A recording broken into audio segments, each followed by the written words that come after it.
kami dari kelompok 2TK.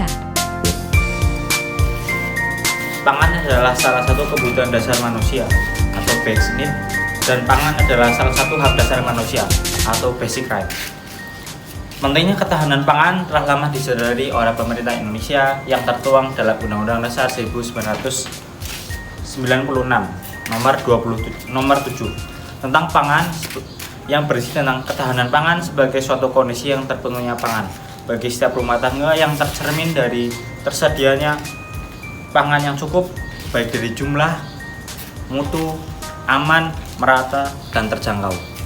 Namun demikian, kondisi ketahanan pangan masih sangat memprihatinkan, terutama ditunjukkan oleh tingginya jumlah individu yang masih mengalami kekurangan pangan.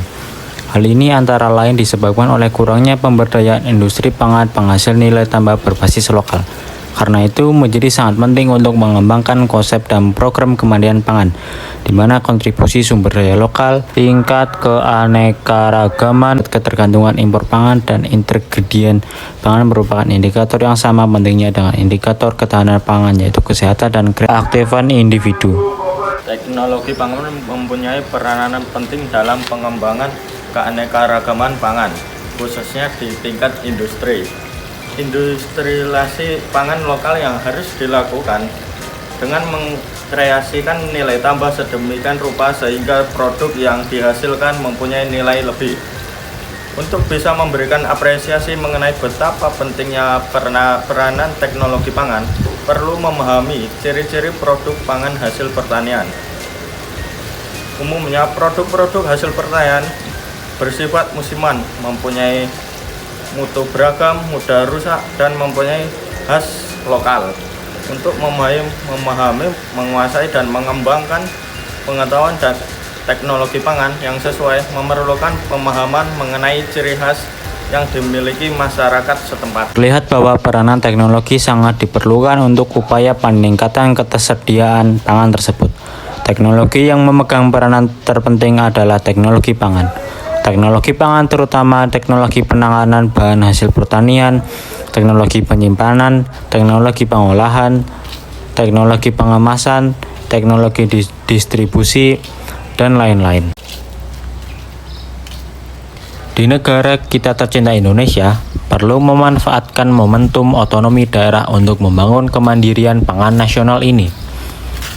Dengan memperhatikan potensi yang dipunyai Indonesia, khususnya mengenai keadaan, luas wilayah, dan kondisi lingkungannya, maka Indonesia mempunyai peluang besar untuk mewujudkan kemandirian pangannya. Pemerintah daerah perlu mengevaluasi ilustrasi mengenai otonomi daerah dalam pengembangan potensi lokal. Dalam hal ini, konsep keanekaragaman pangan harus diartikan sebagai keanekaragaman secara horizontal, vertikal, dan regional. Artinya, masing-masing daerah sesuai dengan otonomi dan kemandirian daerah dalam mengelola wilayahnya masing-masing perlu mengupayakan kemandirian pangan daerah sesuai dengan potensi daerah masing-masing. Salah satu contohnya terdapat di Gorontalo, Sulawesi, terkenal dengan jagungnya. Namun demikian, pangan pokoknya tetap beras. Hal ini perlu secara tegas sebagai komitmen pemerintah daerah berdasarkan kekuatan sumber daya lokal. Inilah yang akan melahirkan kemandirian pangan, dan pada akhirnya tidak hanya melahirkan individu yang sehat, aktif, dan berdaya saing, tetapi juga pangan yang sekaligus akan menjadi fondasi ketahanan nasional yang kokoh.